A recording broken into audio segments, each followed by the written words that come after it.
अस्सलाम वालेकुम students. Last lab में हम लोगों ने जो है वो क्यूपीएस के मॉड्यूलेशन को डिस्कस किया था। उसके अंदर हम लोगों ने ये एक ब्लॉक डायग्राम देखी थी। इसको हम लोगों ने कम्प्लीटली सॉल्व भी किया था और उसका एक एक जो है ना हम लोगों ने ब्लॉक जो था जैसे सीरियल टू पैरेलल कन्वर्जन और बेसिस फंक्शन मल्टीप्लायर और ये समर वगैरह और इसके स्टार्ट में एनआरजी सोर्सेज, ये कंप्लीट चीज़ें हम लोगों ने डिस्कस की थी। उसके बाद उनको जनरेट किया था मैट लैब के अंदर और जो जनरेटेड रिज़ल्ट आया था हमारे पास वो क्यूपीएस के वेव फॉर्म कुछ इस तरह से हमारे पास रिसीव हो रही थी, हम लोगों को मिल रही थी। उसके साथ साथ हम लोगों ने कॉन्स्टलेशन डायग्राम को भी डिस्कस किया था। अच्छा, आज हम लोग जो है वो क्या करने वाले हैं कि डीमॉड्यूलेशन करेंगे क्यूपीएस के क्यूपीएस के डीमॉड्यूलेशन करेंगे यूजिंग कोरिलेटर। और हमारे पास दो इसके जो है ना वो मेथड्स हैं डीमॉड्यूलेशन के लिए जो हम लोग यूज़ कर सकते हैं। एक कोरिलेटर है और एक मैच फ़िल्टर है। तो फर्स्ट हम लोग जो है वो कोरिलेटर को डिस्कस कर लेते हैं और उसके बाद हम लोग जो है वो मैच फ़िल्टर को भी जो है ना वो देखेंगे कि उसके थ्रू हम लोग कैसे डीमॉड्यूलेट करवा सकते हैं क्यूपीएस के को। अच्छा जी, सबसे पहले तो आपको ये पता होना चाहिए कि आपका जो क्यूपीएस की सिग्नल है ये जो है ये क्या चीज़ है। अगर इसकी मैं इक्वेशन लिखूँ हमारे पास जो यानी कि ये ट्रांसमिटेड सिग्नल है तो क्यूपीएस के सिग्नल जो होगा जो इस receiver and R of T के ऊपर जो हम लोगों को मिल रहा है वो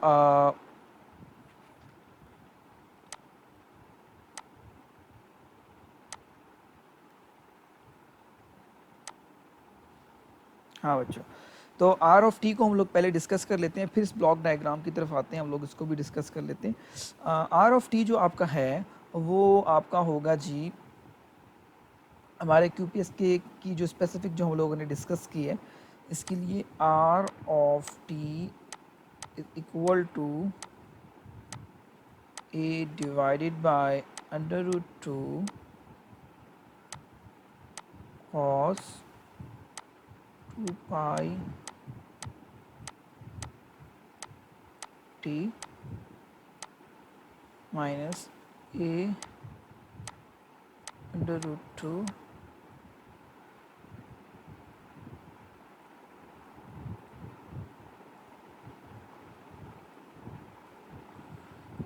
अच्छा जी,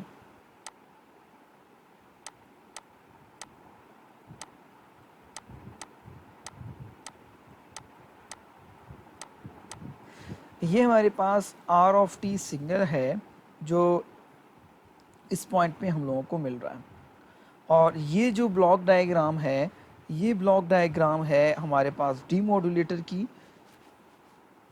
जिसमें हम लोग क्या कर रहे हैं कि अपने जो रिसीव सिग्नल है जो हम लोगों को क्यूपीएस के सिग्नल मिला है एट द रिसीवर साइड के ऊपर जो हमारे पास हम लोगों ने इसमें से अपना मैसेज सिग्नल निकालना है, बिट स्ट्रीम को दोबारा से एक्सट्रैक्ट करना है। तो उसके लिए जो डीमॉड्यूलेटर यूजिंग कोरिलेटर हमारे पास जो ब्लॉक डायग्राम है वो ये है। इसके अंदर हमारे पास पहले हम लोग देख सकते हैं कि क्या क्या चीज़ें जो हमारे पास हैं और ये कोहेरेंट डीमॉड्यूलेशन है। और इसके अंदर कोहेरेंट इसलिए कि उसके अंदर हम लोग फेज़ वगैरह और फ्रीक्वेंसीज जो होंगी वो सेम होंगी, क्योंकि हम लोग रिसीवर एंड के ऊपर जो हम लोगों ने एज अ कैरियर हम लोगों ने ट्रांसमीटर साइड के ऊपर जो मॉड्यूलेशन के अंदर यूज़ किया था वही हम लोग रिसीवर साइड पे भी यूज़ कर रहे हैं with same frequency and phase carrier frequency का। अच्छा जी, अब अगर हम लोग देखें आर ऑफ टी हमारे पास ये सिग्नल है। उसके बाद ये आर ऑफ टी आगे हमारे पास फर्दर जो इस मल्टीप्लायर इस सेक्शन के अंदर ये मल्टीप्लायर हमारे पास एक लगा हुआ है, इस मल्टीप्लायर के पास जाएगा यही आर ऑफ टी यहाँ पर। और सिमिलरली सेकंड मल्टीप्लायर के पास भी ये R of T same equation यहाँ पर भी आ रही होगी हम लोगों को। अच्छा जी, यहाँ मल्टीप्लिकेशन किस किस की हो रही है, एक तो आर ऑफ टी की हो रही है और सेकंड यहाँ पर ये हमारे पास बेसिस फंक्शन जो हम लोगों ने लास्ट टाइम मॉड्यूलेशन के अंदर भी डिस्कस किया था, उसके अंदर ये cos 2 pi F C T जो हमारे पास इन फेज़ के लिए यूज़ किया था, जो इवन नंबर ऑफ बिट्स हम लोगों ने जनरेट करवाई थी इन फेज़ के अंदर। और ये हमारे पास क्वाड्रेचर फेज़ जो हमारे पास sign 2 pi F C T हम लोगों ने यूज़ किया और इसके लिए ये जो ऑड बिट्स हम लोगों ने सेपरेट की थी हमारे जो सीरियल डाटा था मॉड्यूलेशन के लिए। अब आगे हमारे पास एक कोरिलेटर लगा हुआ है। ये कोरिलेटर ये काम कर रहा है एक स्पेसिफिक टाइम ड्यूरेशन के लिए कोरिलेट करवा रहा है आर ऑफ टी को हमारे बेसिस फंक्शन से साई 1 और साई 2 के साथ। यहाँ इस पॉइंट पे कोरिलेटर क्या कर रहा है, हमारा आर ऑफ टी मल्टीप्लाई हो रहा है इस बेसिस फंक्शन से इन दोनों की मल्टीप्लिकेशन के बाद ये कोरिलेटर क्या कर रहा है, इंटीग्रेट करवा रहा है for the specific symbol duration, जो एक स्पेसिफिक हमारे पास सिंबल ड्यूरेशन है उसके लिए, और वहाँ से जो रिजल्ट्स आ रहे हैं वो R1 जो भी इसका वेरिएबल है, और इसके अंदर हमारे पास जो रिजल्ट आ रहा है उसको फर्दर हम लोग डिसीजन के लिए सेट कर लेते हैं, डिसाइड करते हैं कि इस वैल्यू के बाद 0 आएगा या इस वैल्यू के बाद हम लोग इसको 1 रखते हैं। अच्छा जी, जो कोरिलेटर की आउटपुट होगी वो हम लोगों को एक स्पेसिफिक एनर्जी मिल रही होगी, ठीक है। सबसे पहले आप आर ऑफ टी को देख लें। जो आर ऑफ टी है इसकी आप जब एनर्जी कैलकुलेट करते हैं, सिंपल एनर्जी निकालते हैं, तो वो आपको मिलेगी, ये मैं सिर्फ अभी आर ऑफ टी की बात कर रहा हूँ। जो आर ऑफ टी के अंदर हमारे पास एस ऑफ टी है, A divided by under root 2 cos 2 pi F C T minus A divided by under root sine 2 pi F C T. ये जो सिग्नल है इसका हम लोग अगर इसकी हम लोग एनर्जी निकालें तो वो हमारे पास क्या बनती है उसको हम लोग देख लेते हैं। सबसे पहले तो इसका स्केयर होगा, फिर उसके इंटीग्रेशन होगी, तो रिजल्ट आपने निकालना है तो वो आ जाएगा ए स्केयर टी डिवाइडेड बाई 2। ये हमारे पास एनर्जी है जो कि इस पॉइंट के ऊपर हम लोगों को रिसीव हो रही होगी, मिल रही होगी, ठीक है जी। अच्छा जी, इसके बाद फर्दर जो आगे ये हमारे पास एक ब्लॉक लगा हुआ है छोटा सा, इसके अंदर ये है कि हमारे पास डिसीजन हो रही है, डिसाइड कर रहे हैं हम लोग कि यहाँ पर हम लोगों ने इस स्पेसिफिक थ्रेशोल्ड के बाद कब हमारे पास बिट 1 आएगी और कब हमारे पास बिट 0 आएगी। सिमिलरली जो हम लोगों ने काम यहाँ किया है इन फेस के लिए, क्वाड्रेचर फेस के लिए भी ऐसे ही होगा कि एक sign 2 pi F C T, ये वाला basis function sine 2 completely multiply होगा आर ऑफ टी से, और जो रिजल्ट आएगा उसको इंटीग्रेट कर देंगे, और आगे फर्दर डिसीजन के लिए उसको हम लोग डिसाइड करते हैं कि वो 0 है या 1 है, और उसके बाद आगे हम लोग फर्दर जो सेकंड हमारे पास जो ब्लॉक है उसमें पैरेलल टू सीरियल कन्वर्जन है। जो इवन बिट्स यहाँ से रिसीव हुई हैं, इसी तरह ऑड बिट यहाँ से रिसीव हुई हैं, अब उनको हम लोग क्या करते हैं, पैरेलल टू सीरियल कन्वर्जन करते हैं, जिसमें डाटा दो रो वेक्टर जो हमारे पास जनरेट हो रही है, इसमें इसको हम लोग जो इधर बन रहे हैं, एक ये वेक्टर होगा एक ये वेक्टर होगा, इसको हम लोग सिंगल रो वेक्टर के अंदर शिफ्ट कर देंगे। अच्छा, अब हम लोग ये देख लेते हैं कि ये मल्टीप्लायर, यानी इस पॉइंट को अगर मैं x1 कह दूं और ये वाला पॉइंट में अगर x2 कह दूं, तो जो x1 होगा वो होगा 0 to t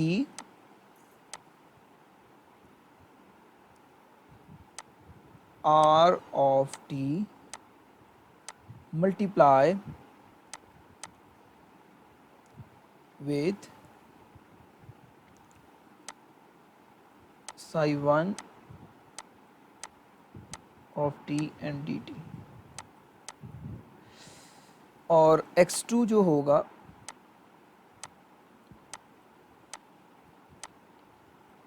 0 to t r of t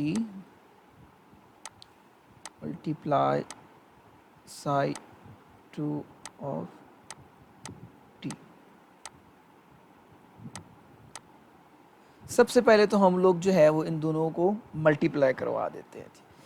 जब हमारे पास मल्टीप्लिकेशन होती है, यानी ये जो कंप्लीट सेक्शन हमारे पास under root two divided by T, ये पल्स शिपिंग होती है, उसके साथ ये वाला जो आ गया ये तो हमारे पास कैरियर है, ये कंप्लीट हम लोग मल्टीप्लाई करवाएंगे इस आर ऑफ टी कंप्लीट जो हमारे पास A divided by under root 2 cos 2 pi F C T minus A divided by under root 2 sine 2 pi F C T, इस पूरी इक्वेशन के साथ जब ये मल्टीप्लाई होगा तो ये वाला जो साई 1 है ये इस cos 2 pi F C T के साथ भी मल्टीप्लाई होगा, और ये sign 2 pi F C T के साथ भी मल्टीप्लाई होगा, ठीक है। तो जब cos 2 pi F C T sign 2 pi F C T से मल्टीप्लाई होगा तो ये ऑर्थोगोनल होगा, तो इसलिए इसको हम लोग नेग्लेक्ट कर देंगे। हमारे पास जो सिग्नल आएगा वो cos 2 pi F C T होगा, और सेकंड ये वाला भी cos 2 pi F C T है, तो इनकी फ्रीक्वेंसी भी सेम है और फेज़ भी नहीं है, तो इसकी वजह से क्या हो जाएगा, ये हमारे पास स्केयर हो जाएगी।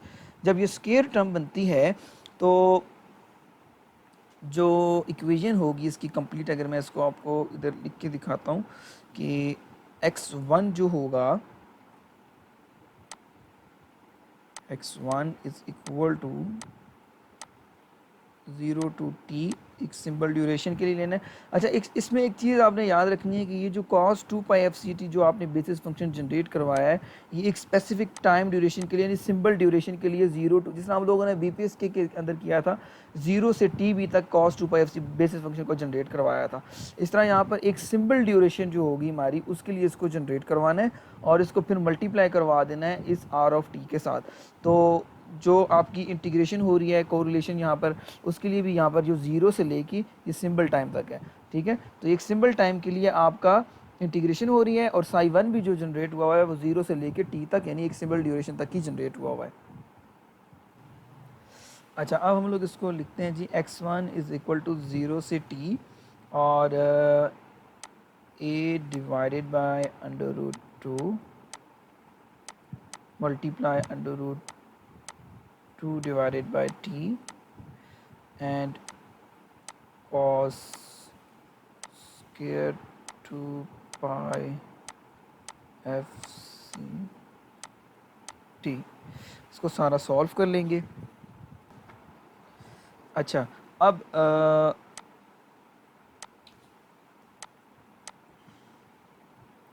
इस सब को जब आप सॉल्व करेंगे तो इसका जो रिज़ल्ट आएगा वो होगा a square t divided by 2, ठीक है। ये तो हमारे पास x1 के ऊपर जनरेट हो गया यहाँ पर।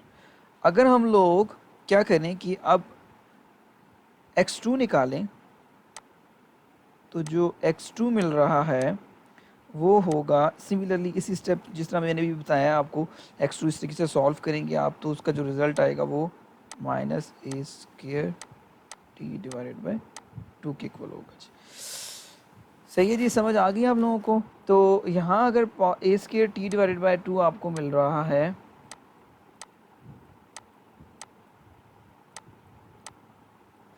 x1, और यहाँ हम लोगों को मिल रहा है x2 is equal to minus A square T divided by 2। जब पॉजिटिव है तो उसके लिए हम लोग डिक्लेयर कर देंगे कि ये 1 है, और जब नेगेटिव आ रही है वैल्यू यानी माइनस में है तो उसको हम लोग कह देंगे, ये डिसाइड कर लेंगे कि ये 0 है। तो अब इस ब्लॉक के बाद जो डाटा मिल रहा होगा वो होगा 1 0 1, सॉरी, हाँ, इस तरीके से हम लोगों को बिट स्ट्रीम मिल रही होगी यहाँ पर।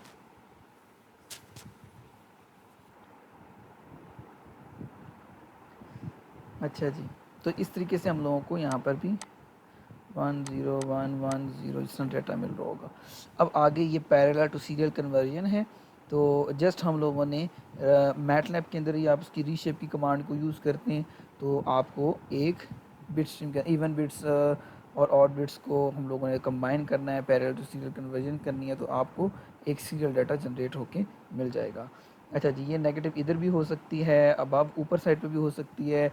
आप इसके जो मैंने 4 केसेस आपको बताए थे, S1 रख के और अगर आप उसको चाहते हैं कि सही तरीके से आपको समझ आ जाए, तो आर ऑफ टी के अंदर जो है ना वो आपके 4 सिग्नल होंगे, 4 टाइप के। आप पॉजिटिव ए cos 2 pi F C T minus ए sign 2 pi F C T, फिर होगा आपका पॉजिटिव ए cos 2 pi F C T plus ए sign 2 pi F C T minus ए cos 2 pi F C T minus ए sign 2 pi F C T minus ए cos 2 pi F C T plus ए sign 2 pi F C T. इस तरीके से आप उसके 4 signal डाल के आप 4 different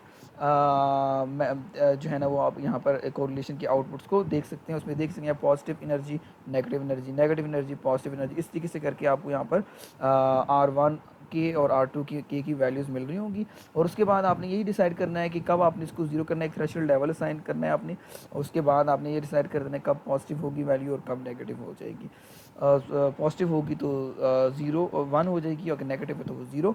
इसी तरह क्वाड्रेचर के लिए भी, तो जो रिज़ल्ट आ जाए उसको पैरेलल टू सीरियल कन्वर्ट कर लें जी।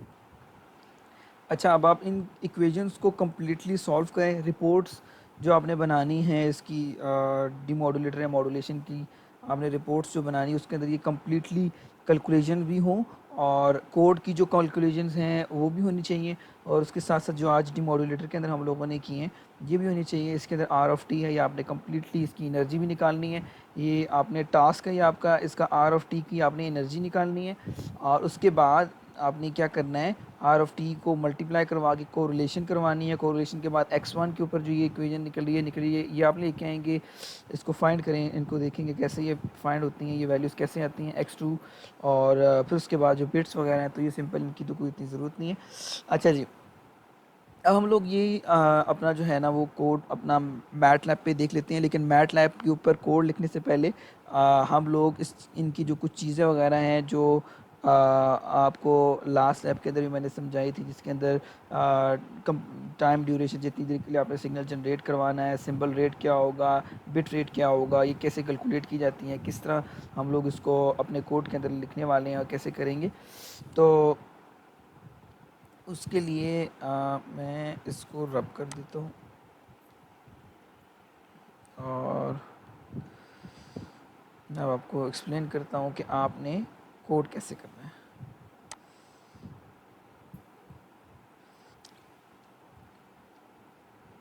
अच्छा जी बच्चों, सबसे पहले हम लोग कुछ पैरामीटर्स अपने जो है ना वो डिफ़ाइन कर लेते हैं। Let's suppose T, capital T, जितनी ड्यूरेशन के लिए मैटलैब के अंदर हम लोगों ने सिग्नल जनरेट करवाना है तो वो 1 सेकंड है। अच्छा, अब 1 सेकंड हमारे पास कंप्लीट टाइम ड्यूरेशन जिसके अंदर हम लोगों ने कंप्लीट सिग्नल को QPSK का जो सिग्नल है वो जनरेट करवाना है। और उसके बाद हम लोग ये बताते हैं कि हमारा बिट रेट क्या होगा, डिफ़ाइन कर लेते हैं। R B is equal to 4 bits per second. ठीक है जी, 4 बिट्स पर सेकंड हमारा आर बी है। उसके बाद हम लोग सिंबल्स अपने निकाल लेते हैं और उसमें ये कह देते हैं कि हमारे पास to the power k and k is equal to,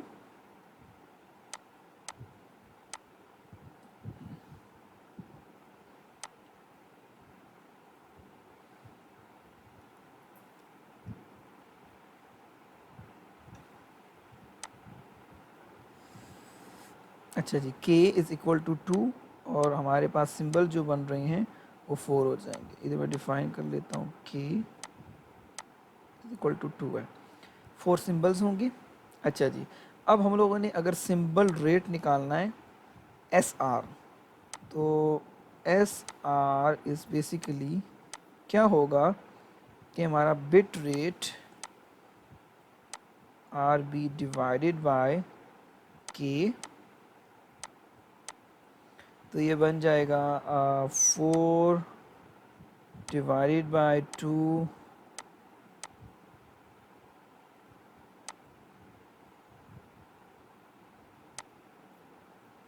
तो ये हो जाएगा 2 सिंबल्स पर सेकंड। अच्छा जी, ये एस आर आ जाता है हमारे पास। और मैं कैलकुलेशन सिंपल रखने के लिए, आपको समझ आ जाए ये सारी चीज़ें, इसलिए मैं थोड़ी सी चीज़ें मतलब वैल्यूज़ कम रख रहा हूँ। तो मैं एफ सी भी जो है वो यहाँ पर डिफ़ाइन कर लेता हूँ, F C equal to 4 hertz. अच्छा जी, तो आवर सैम्पलिंग, हम लोग सैम्पलिंग रेट निकालते हैं, एफ एस क्या होगा इसका, वो हम लोग आवर सैम्पलिंग के मेथड से 20 मल्टीप्लाई एफ सी, तो इसका जो आंसर आएगा वो होगा 80, यानी 80 सैम्पल्स पर सेकंड होंगी।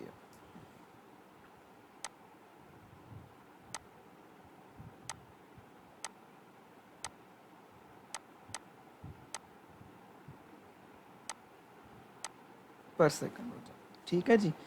और टी एस आप इसका कैलकुलेट करेंगे जी, सैम्पल टाइम क्या होगा, वो होगा जी 0 मैंने ये वैल्यूज़ कैलकुलेट की हुई हैं, तो आप ये खुद अपने एंड पे भी जो है ना वो आप कर सकते हैं इनको कैलकुलेट, फाइंड, ये रिजल्ट्स यही आएंगे। अच्छा जी, अब हम लोग जिस तरह हम लोगों ने लास्ट टाइम BPSK के लिए किया था NSPB, यानी कि नंबर ऑफ सैंपल्स पर बिट कितने होंगे, एक बिट में कितने सैंपल्स हमारे हम लोगों को मिलते हैं।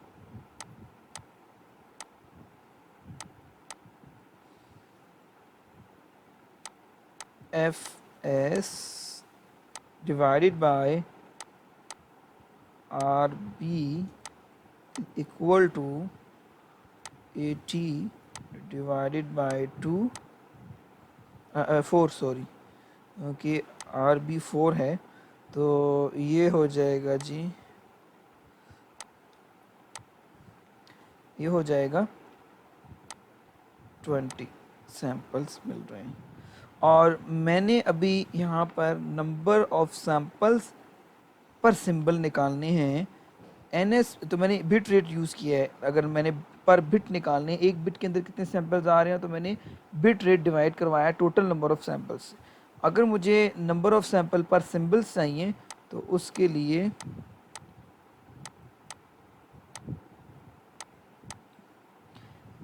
F S divided by S R करेंगे, तो ये हो जाएगा 80 डिवाइडेड बाय 2, तो ये हमारे पास बनता है 40। तो 40 सैंपल्स होंगे पर सिंबल में, एक सिंबल में। अब मैं एक टाइम लाइन जो है ना वो उसके अंदर आपको इस चीज़ को शो करना चाह रहा हूँ कि आपको ये समझ आ जाए। तो अब अगर हम लोग टी बी निकालना चाहें, यानी कि bit duration T B equal to N S P B, एक बिट के अंदर जो सैंपल्स हैं मल्टीप्लाई करवा देते हैं सैंपल टाइम से, तो रिज़ल्ट हम लोगों को 0.25 मिलेगा सेकंड्स। और अगर टी एस निकालना चाहें, T S Y M, T symbol, तो फिर एन एस पी एस को यूज़ करेंगे और इसको मल्टीप्लाई करवाएंगे टी एस सैम्पल टाइम से, तो ये रिज़ल्ट आएगा 0.5 सेकंड। ठीक है, तो ये हम लोगों ने तमाम कैलकुलेशंस कर ली हैं। अब इसको हम लोग समझ लेते हैं। लेट्स सपोज अगर मेरे पास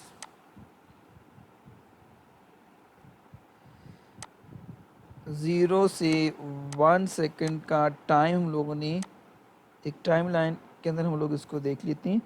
0 से 1 सेकंड के अंदर हमारे पास बिट रेट है 4 बिट्स पर सेकंड। ठीक है जी, तो मैं इसको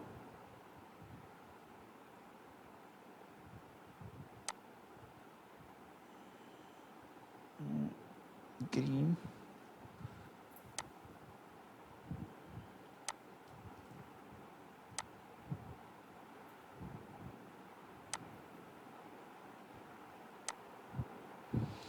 ये हमारे पास 4 बिट्स आ गई, 1 2 3 4 बिट्स हमारे पास, यानी इसको हम लोग 1 0 1 1, ये 4 बिट्स हैं।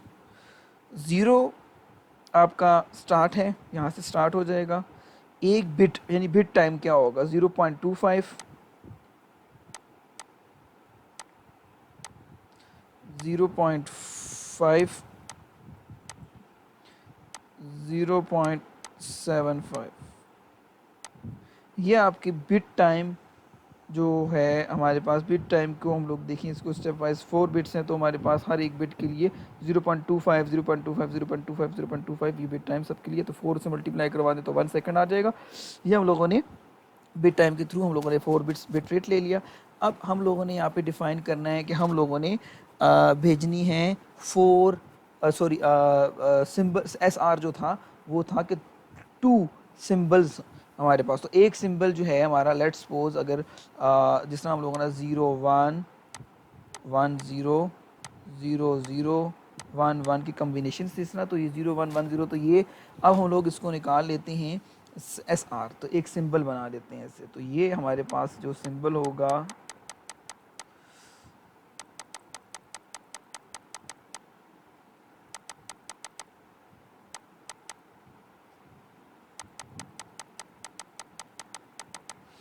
ये आपका 0.5 तक एक सिंबल, 0.5 से 1 तक सेकंड सिंबल। तो ये इस तरीके से आपके दो सिंबल्स आ रहे हैं और ये बिट रेट है। तो एक एक बिट आपकी ये इस पॉइंट पे ये ये मैं इससे कर लेता हूँ।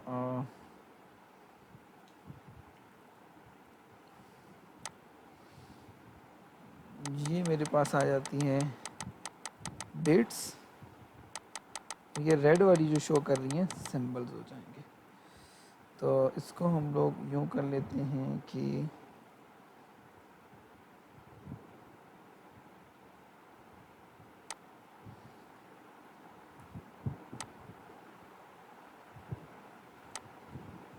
Bit time,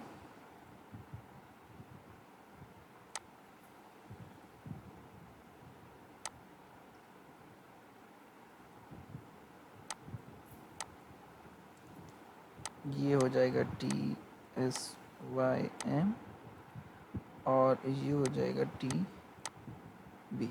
bit time, symbol time, ठीक है। और सैंपल TS क्या होगा? TS आपका इस पॉइंट पे किसी होगा, लेट्स सपोज ये वैल्यू इसकी 0.0125 सेकेंड, 0.0125 सेकेंड्स हैं। अगर आप इसको मल्टीप्लाई करवा दें, आपकी एक बिट के अंदर कितने सैंपल्स आ रहे हैं, एक बिट के अंदर आपके आ रहे हैं 20 सैंपल्स, 20 मल्टीप्लाई आप अगर करें TS से तो आपको मिल जाएगा एक पर बिट के सैंपल्स। तो इस एक जो बिट है इसको हम लोग देखते हैं ज़रा।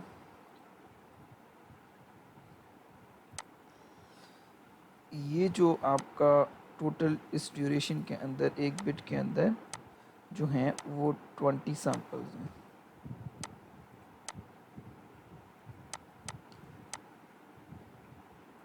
सैंपल्स हैं। इस तरह यहाँ पर भी 20 सैंपल्स हैं, ये भी 20 सैंपल्स हैं,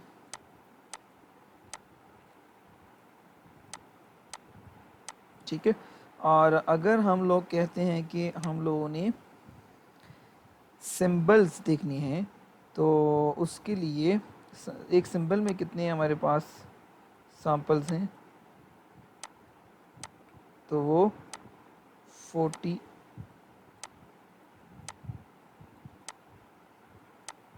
सैंपल्स होंगे, ठीक है जी।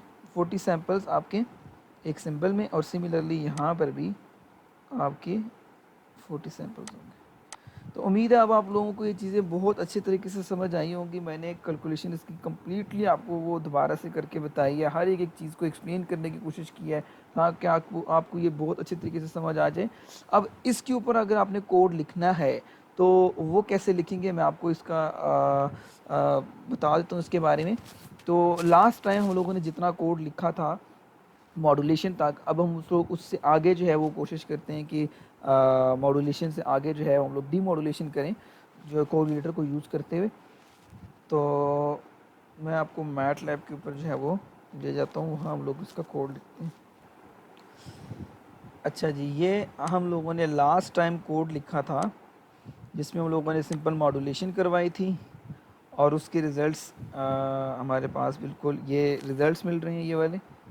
तो अब मैं इसमें थोड़ी सी चेंजिंग करने वाला हूँ कि टी को डिफ़ाइन कर रहा हूँ 1, जिस तरह हम लोगों ने अभी कैलकुलेशन किया, ताकि आपकी कैलकुलेशन के मुताबिक ये कोड लिखूँ ताकि आपको ये ज़्यादा अच्छे तरीके से समझ आ जाए। T is equal to 1, R B 4, K is 2, M is equal to 2 की power K, N B R B multiply T, F C is 4, F S 20 multiply F C, T S 1 by F S R R B divided by K, N S P S F S divided by S R, T is 0 two T S capital T minus T S. ये जो चीज़ है ये आपके total samples हैं 1 second तक के जो हम लोगों ने लिए हुए हैं, सिग्नल टाइम लिया हुआ है उसके अंदर टोटल सैंपल्स टी जो होगा वो आपका इस केस में 80 होगा। तो ये हम लोगों को 80 यहाँ भी देखते हैं हम लोगों को मिल रहा है। हाँ जी, तो टी हमारा हो गया 1 क्रॉस 80। उसके बाद हम लोगों ने बिट्स रैंडम जनरेट करवाई, एन बी 4 होंगी। अब एन आर जी पे हम लोगों ने इसको polar N R G use की, serial to parallel data convert किया, even and odd bits separate out की। पल्स आपने एन एस पी एस यानी कि सैम्पल ड्यूरेशन के लिए आपने पल्स निकाली, इवन वेव बनाई यानी कि वेव फॉर्म के अंदर उसको कन्वर्ट कर दिया, और उसको कोई आपने लेवल असाइन किए थे पॉजिटिव नेगेटिव, और ऑड वेव बनाई आपने C1 C2 आपके बेसिस फंक्शन से। इन फेस के अंदर आपने क्या किया कि C1 dot multiply with even wave, जो इवन वेव का डाटा था, C1 बेसिस फंक्शन psi 1 था, तो उसके अंदर cos 2 pi f ct multiply हो जाएगा हमारी पल्स यानी 1 0 1 -1 के डाटा के साथ, और विद टाइम ड्यूरेशन भी होगी, बिट ड्यूरेशन के लिए एक स्पेसिफिक बिट ड्यूरेशन के लिए वो मल्टीप्लाई हो रहा है, और उसके साथ साथ क्यू फेस भी इसी तरह मल्टीप्लाई हो रहा है। फिर क्यू फेस QPS के जो सिग्नल मिल रहे हैं हम लोगों को, वो इन दोनों को सम अप से हम लोगों को QPS के सिग्नल मिल रहे हैं। फिगर फिर प्लॉट किया था, उसका रिजल्ट भी हम लोगों ने देख लिया जी। ये मॉड्यूलेशन था। अब इसके बाद हम लोग डी मॉड्यूलेशन को डिस्कस करने वाले हैं। तो डी मॉड्यूलेशन के लिए इसको मैं ऐसा कर लेता हूँ ताकि ये ज़्यादा अच्छा लग रहा है। डी मॉड्यूलेशन जो है,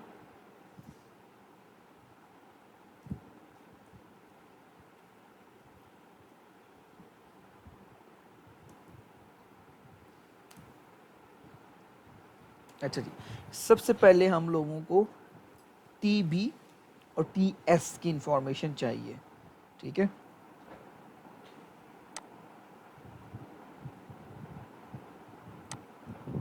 अच्छा जी, अब जो टी सिंबल हम लोग, मतलब TB है, तो TB की हम लोगों को भी इसमें ज़रूरत तो नहीं है, तो हम लोग टी सिंबल ले लेते हैं। TSYM is equal to NSPS, जो हम लोगों ने ऊपर यूज़ किया है, वेरिएबल देख लेते हैं, NSPS बिल्कुल एग्जैक्टली यही है। इसको मल्टीप्लाई करवा देंगे सैम्पल टाइम TS से, तो इसकी जो रिज़ल्ट्स हैं वो होना चाहिए हमारे पास 40। तो उसको भी हम लोग देख लेते हैं कि ये 40 आ रहे हैं कि नहीं।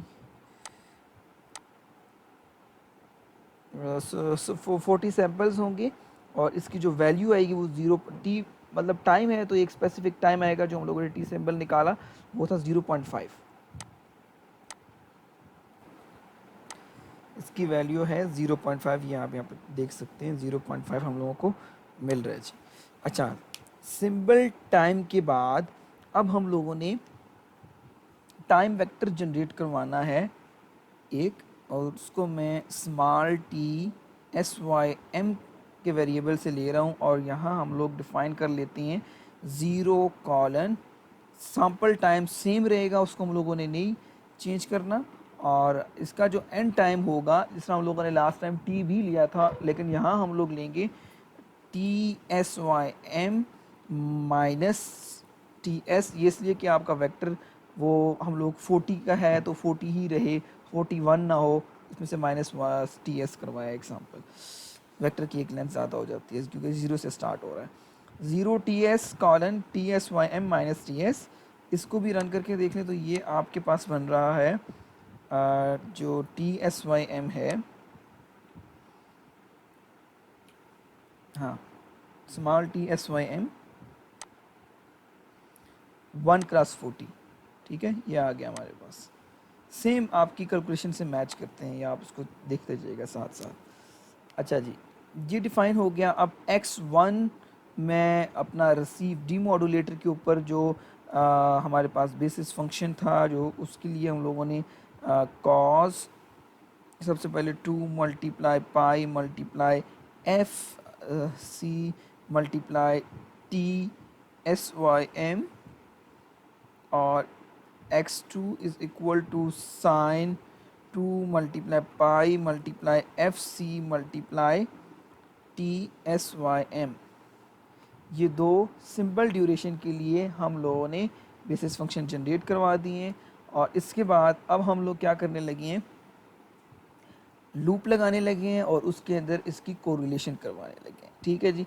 तो अब उसके लिए सबसे पहले एक डमी वेरिएबल हम लोग वो डिफ़ाइन कर लेते हैं जे, जो कि थोड़ी सी हेल्प के लिए यूज़ होता है। इसके अंदर इसको 0 से इनिशियलाइज़ करवा देते हैं, और फिर आगे out is equal to 0, and इसी तरह से मैं आउट 1 का वेरिएबल भी लूँगा, यानी आउटपुट के लिए out equal to 0 and out 1 is equal out in और आउट क्यू कर लेते हैं, out I and dash Q is equal to 0। अब for I is equal to 1 colon, जो स्टेप साइज है, जो गैप इसमें जो हम लोगों ने लेना है, यानी कि आपका सिंबल ड्यूरेशन, एक पूरे सिंबल ड्यूरेशन तक आपने इंटीग्रेट करवाना है। तो जो TSIM है उस तक आपने जो है लेना है, तो उसके अंदर जितनी भी सैम्पल्स आ रहे हैं उनका आपने स्टेप साइज लेना, तो वो बनते हैं NSPS colon LENGTH length of T तक, यानी 80 तक आ जाएगा। अब हम लोग यहाँ डिफाइन करते हैं J is equal to J+1। हाँ, मैं ये एक्सप्लेन करता हूँ सेकंड आपको आगे जाके, तो आपको लूप के अंदर मैं इक्वेशन लिख दूँ, फिर उसके बाद आपको समझ आ जाएगा। अब यहाँ पे आउट आई इन फेज़ का पहले कर लेते हैं, उसके अंदर सम, ये इंटीग्रेशन सम की कमांड यूज़ की, और उसके अंदर x1 डॉट मल्टीप्लाई QPSK, ये हम लोगों ने QPSK ये यहाँ यूज़ किया, ये जनरेटेड सिंबल 1x80 का है, तो हमारे पास दो सिंबल्स हैं, तो एक सिंबल 40 का और सेकंड सिंबल भी 40 का जो है ना वो सैम्पल्स होंगे इनके। तो यहाँ पे डिफ़ाइन कर लेते हैं I colon NSPS multiply J, और ये जी आपकी एक कमांड हम लोगों ने कंप्लीट कर ली इन फेज़ के लिए, और इसको हम लोग एंड कर लेते हैं लूप को, और यहाँ रिजल्ट्स में हम लोग आउट डैश आई को लेके चेक कर लेते हैं सिर्फ इन फेज़ के लिए, और यहाँ हम लोग डाटा एक रो वेक्टर के अंदर लाने के लिए कॉलन कॉमा J, और इसको अब हम लोग रन कर लेते हैं, देखते हैं पहले डाटा आ रहा है कि नहीं आ रहा। हाँ जी, तो ये हम लोगों को 20 मिल रहा है, वैल्यू मिल रही है 20 एंड 20। अच्छा जी, अब इसमें माइनस क्यों नहीं है, पॉजिटिव क्यों नहीं है, ये मैं आपको एक्सप्लेन करता हूँ जी। सबसे पहले तो आप ये समझें कि जब आइट्रेशन आपकी इसकी फर्स्ट आइट्रेशन है I इज़ इक्वल टू 1 है, तो इसने फर्स्ट वैल्यू, और NSPS जो आपका गैप है वो 40 का है, तो वो सेकंड के लिए काम आएगा। फर्स्ट वैल्यू I की 1 है, तो J ने क्या किया, यहाँ पर J 0 था, तो 0 + 1 J इज़ इक्वल टू 1 हुआ। तो आउट कॉलन कॉमा J यानी 1, पहली कॉलम और पहली रो में जो इसकी इंडेक्स जो पोजीशन बनती है वहाँ के ऊपर ये कोई एक वैल्यू, इस पूरी इक्वेशन की जो वैल्यू है वहाँ उस पोजीशन पे जाने वाली है। अभी सम x1 जनरेट था, x1 को अगर आप देखें तो ये 40, यहाँ भी आपको ये x1 नज़र आएगा, ये 1x40 का जो है वो हमारे पास ये रहा, 1x40 का एक रो वेक्टर है जिसके अंदर हम लोगों ने cos 2πfct को लिया हुआ है, और उसके आगे QPSK सिग्नल जो हम लोगों का रिसीव सिग्नल था उसमें I colon NSPS multiply J। अब J यहाँ पे इससे मल्टीप्लाई करवाया हम लोगों ने, क्योंकि ये फर्स्ट टाइम पे, तो ये अभी NSPS मल्टीप्लाई हो जाएगा इससे J के साथ, तो ये 1 से, तो ये 1 था, 1 कॉलन NSPS 40 था, तो 40 मल्टीप्लाई 1 तो 40, तो इस पूरे 80 की जो रो वेक्टर से फर्स्ट 40 वैल्यूज़ हम लोगों ने पिक कर ली हैं। ठीक है जी, तो जो रिज़ल्ट आ रहा है वो फर्स्ट इसको सम अप करेगा, जो पूरी 40 वैल्यूज़ हैं पहले मल्टीप्लाई होंगी, फिर इनको सम अप करने के बाद एक वैल्यू मिलेगी, वो हमारे पास कोई 20 मिल रही है यहाँ पर। और इसी तरह सेकंड आइट्रेशन होगी तो वो अब I की वैल्यू होगी 41 से लेके ये 80 तक जाएगी, और यहाँ सेकंड, अब यहाँ होगा कि सेकंड कॉलम में एक ही रो आपकी एक ही है, सेकंड कॉलम में आपके पास रिज़ल्ट आने वाला है अभी, जो उसके अंदर सम होगा x1, सेम वैल्यूज़ 40 वैल्यूज़ ही रहेंगी, लेकिन QPSK की जो वैल्यूज़ होंगी वो अब 41 से 80 तक होंगी, क्योंकि NSPS था आपका 40, तो 40 मल्टीप्लाई 2, क्योंकि J यहाँ पर 2 हो गया था, 1 + 1 2, तो J 2 से मल्टीप्लाई 2 मल्टीप्लाई NSPS होगा, तो 40 मल्टीप्लाई 2 तो इस 80, तो 80 तक अब रिज़ल्ट होगा ये इसका QPSK का, या मल्टीप्लिकेशन के बाद सम होगा, तो जो रिज़ल्ट आएगा वो ये डिफरेंट ये भी हम लोगों ने आउट इन फेज के लिए किया है, क्योंकि आपको x1 इन फेज में देखें तो x1 cos 2 F C T R of T से कम्प्लीटली मल्टीप्लाई होता है, तो क्यू पी एस के जो है वो आर ऑफ टी था आपका, तो उस आर ऑफ टी को हम लोगों ने इन फेज के अंदर कम्प्लीटली मल्टीप्लाई करवाया है cos 2 एफ सी टी से। अब हम लोग आउट क्यू ले लेते हैं, और क्यू क्वाड्रेचर फेज के अंदर भी सेम ये इक्वेशन हम लोगों ने लेनी है, colon comma J is equal to sum x2 dot multiply Q P S K I comma N S P S multiply J, ये लें जी, ये आपका हो गया क्वाड्रेचर फेज। अब इसको भी हम लोग जो है वो रिजल्ट्स में देख लेते हैं, इसी के अंदर मैं इसकी first row and second row बना रहा हूँ, कॉलन आउट क्यू, ये एक मैट्रिक्स जनरेट कर लेते हैं, फर्स्ट रो और सेकंड रो दो रोज बन जाएंगे इसके। अच्छा जी, सेमी कॉलन डाला और उसके बाद ये,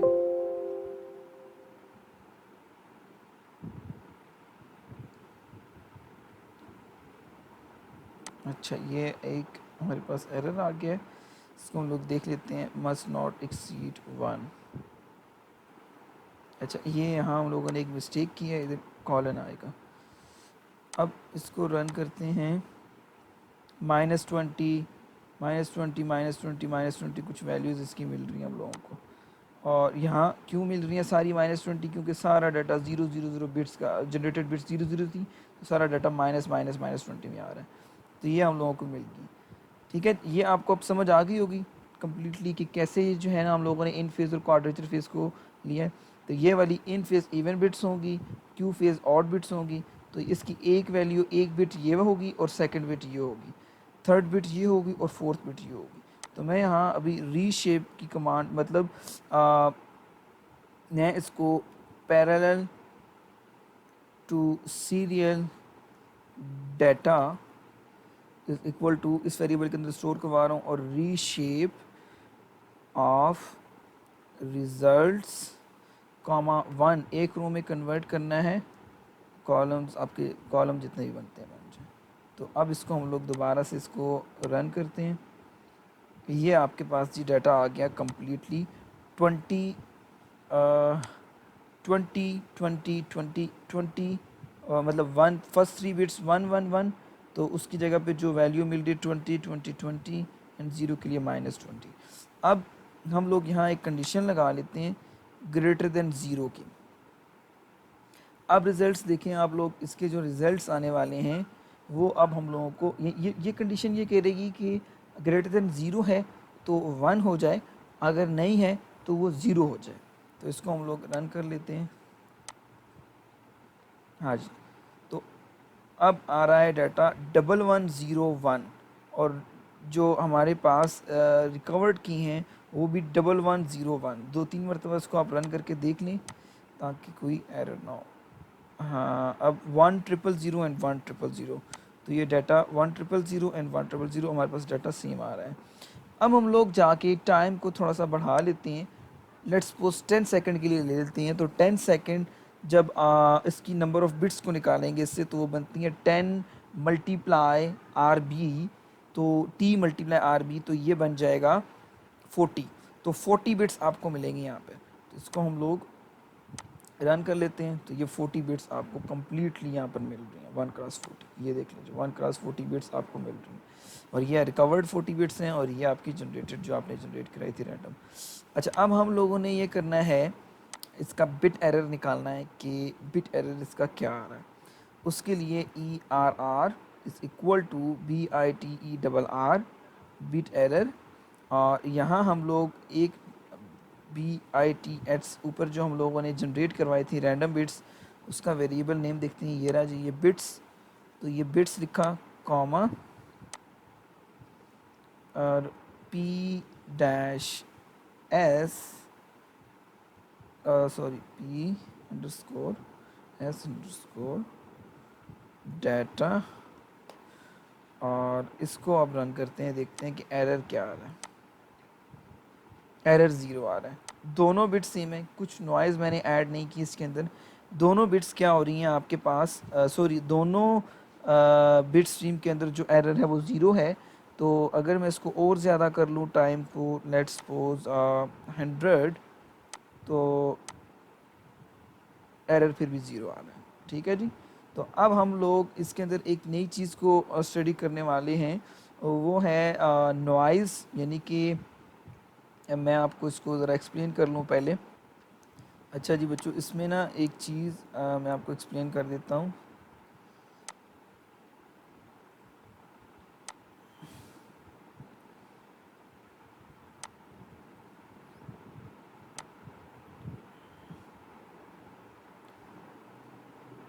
अच्छा जी, अब आपके पास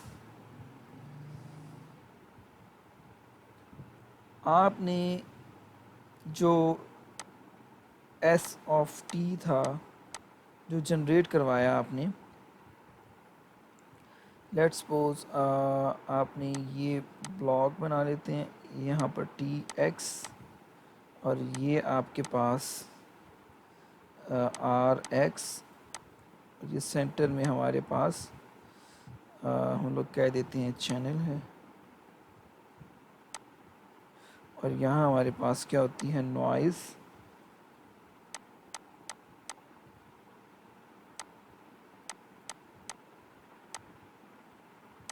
ऐड हो जाती है। अच्छा जी, अब एस ऑफ टी आपका एक सिग्नल है, यानी वो ए कॉस टू पाई, जो भी equation, complete equation S of T की, A divided by under root two cos two pi S C T minus A divided by under root two sine two pi S C T. तो अब are of T के अंदर क्या हो रहा है, जब आपके पास एस ऑफ टी मिल रहा है, तो S of T is equal, S of T मिल रहा है बट इसके अंदर प्लस एन ऑफ टी भी मिल रहा है। ये जो एन है ये हमारे पास नॉइज़ है, और ये नॉइज़ हम लोग वाइट गॉसियन नॉइज़ ले रहे हैं, और मैट लैब के अंदर हम लोग इसके लिए ए डब्ल्यू जी एन की कमांड यूज़ करेंगे, और यहाँ आपका मैसेज सिग्नल होगा, और यहाँ जो होगी आपकी एस एन आर होगी, यानी सिग्नल टू नॉइज़ रेशियो। अगर सिग्नल ज़्यादा है तो ये मैं आपको थोड़ी देर तक एक्सप्लेन करता हूँ, उधर कोड में जाके एक्सप्लेन करता हूँ, बस ये आप याद रखें कि ये एक टोटल हमारे पास नॉइज़ के लिए है ये सिस्टम वगैरह। हम लोग मैटलैब के ऊपर चले जाते हैं, और यहाँ जहाँ डीमॉड्यूलेशन हो रही है, और डीमॉड्यूलेशन के अंदर हमारे पास ये क्यू पी एस के था, इस क्यू पी एस के को जहाँ जहाँ लिखा है हम लोग शिफ्ट कर रहे हैं आर ऑफ आर के नाम से, आर आर एक्स ले लेते हैं, और ये एक्स ले लेते हैं, और यहाँ भी क्यू पी एस के जो लिखा है इसको ये क्यू पी एस के ही रहने दें। यहाँ हम लोग डी मॉड्यूलेशन के अंदर जाके R X is equal to A W G N and Q P S K comma S N R. ये जो एस एन आर की वैल्यू है ये डिपेंड करती है आपकी, आप क्या रख रहे हैं इसको। तो मैं इसको यहाँ पर डिफ़ाइन कर लेता हूँ इस पोजीशन पे S N R is equal to 40। ठीक है, अब मैंने ज़्यादा रखी है वैल्यू, 40 रख दी है, और आर एक्स यहीं यूज़ हो रहा है बस। ठीक है, अब इसको रन करके देख लेते हैं, डाटा मिल रहा है हम लोगों को। ठीक है जी, तो A W G N noise use की, एस एन आर की वैल्यू मैंने 40 रखी। अब एस एन आर की वैल्यू ज़्यादा है, 40 है, इसलिए इसमें कोई एरर नहीं आया। और अब जैसे ही मैं एस एन आर की वैल्यू कम करूँगा, लेट्स सपोज 30, इस पे देख लेते हैं कि अभी एरर मिल रहा है नहीं मिल रहा। एरर अभी भी ज़ीरो है, ठीक है, क्योंकि वैल्यू ज़्यादा अच्छी है। अभी इसकी 20 कर लेते हैं, ज़ीरो मिल रहा है। और अब एस एन आर की वैल्यू हम लोग 10 कर लेते हैं,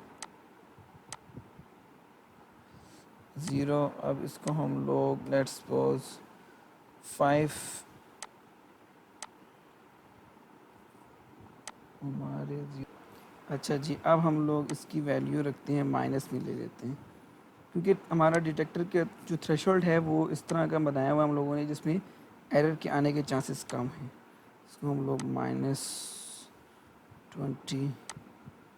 देन अब ये एरर इसमें से निकाल के दे रहा है 18, तो वैल्यू बहुत कम, मतलब हमारा डिटेक्टर कुछ ये उसकी वैल्यू के अंदर ज़्यादा मतलब थ्रेशोल्ड एरर आने के चांसेस बहुत कम है। तो हम लोगों ने वैल्यूज़ ऐसी सेट की हुई जिसकी वजह से ये हो रहा है हमारे साथ। ठीक है जी, तो -20 एंड 20 इस तरीके से करके हम लोग निकाल रहे हैं डाटा। ये इसका कॉन्सेप्ट था, बट मैं ये आगे जब बिट एरर प्लॉट आपको समझाऊंगा और करवाऊंगा उसके अंदर मैं इंशाल्लाह AWGN को और AWGN नॉइज़ और ये डिटेक्टर के बारे में जब हम लोग बिट एरर रेट प्लॉट को स्टडी करेंगे देखेंगे उसके अंदर मैं इसको ज़रा एक्सप्लेन करूंगा और वो प्लॉट भी आपको समझाऊंगा।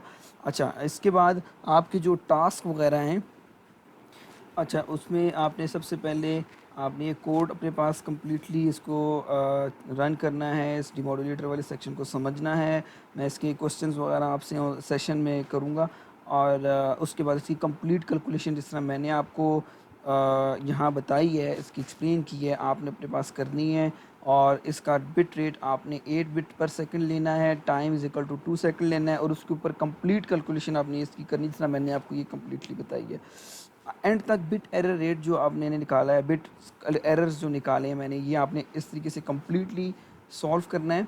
और इसके साथ साथ ये है इसकी कैलकुलेशंस जो मैंने अभी आपको डीमॉडुलेटर सेक्शन के ऊपर जो ब्लॉक डायग्राम तो उसके ऊपर एक्सप्लेन की, इक्वेशंस की, ईच वन मतलब एक एक ब्लॉक की मैंने आपको आउटपुट बताया, इसमें यहाँ पे आउटपुट ये आएगी, इसकी ये आउटपुट आएगी, आपने समझनी है और इसकी इक्वेशन मुझे आपने प्रूव करके सॉल्व करके देनी है। ठीक है जी। और उसके साथ साथ इंशाल्लाह नेक्स्ट जो आपकी मैच फ़िल्टर की लैब आ रही है वो भी मैं इंशाल्लाह अपलोड करने वाला हूँ कल तक, तो मैच फ़िल्टर भी आपका इंशाल्लाह हो जाएगा। तो नेक्स्ट ऑनलाइन सेशन के अंदर मैं आपसे क्वेश्चंस करूँगा आपके QPS के मॉड्यूलेशन, QPS के डीमॉड्यूलेशन यूजिंग कोरिलेटर एंड QPS के डीमॉड्यूलेशन यूजिंग मैच फ़िल्टर, ये तीनों आपने प्रिपेयर करके आनी है। जो नेक्स्ट वीक में जो आपका ऑनलाइन सेशन है उसमें आपका वाइवा होगा। इन 3 लैब्स के अंदर से मैं आपसे कहीं से भी क्वेश्चन पूछ सकता हूँ और उसके मैं मार्क्स भी लगाऊंगा। तो इंशाल्लाह फिर मिलते हैं नेक्स्ट लैब के अंदर। आप इसकी कोडिंग करें या अपना समझें और इसकी परफॉर्मेंस जो है वो आप सबमिट करवाएं। लैब रिपोर्ट के अंदर आपका जो अपना कोड लिखा है आपने, जो मैंने आपको टास्क दिया था वो वाला, और इसके साथ साथ जो मैंने अभी लिखा है इसका भी कोड आपने मुझे सेंड करना है और अटैच कर दीजिएगा लैब रिपोर्ट के अंदर। और अगर इसमें कोई कन्फ्यूजन है, कोई प्रॉब्लम है, अगर आपको समझ नहीं आ रही तो आप मुझसे डिस्कस करें ताकि मैं आपको वो भी एक्सप्लेन कर दूँ। ओके बच्चे, अल्लाह हाफिज़।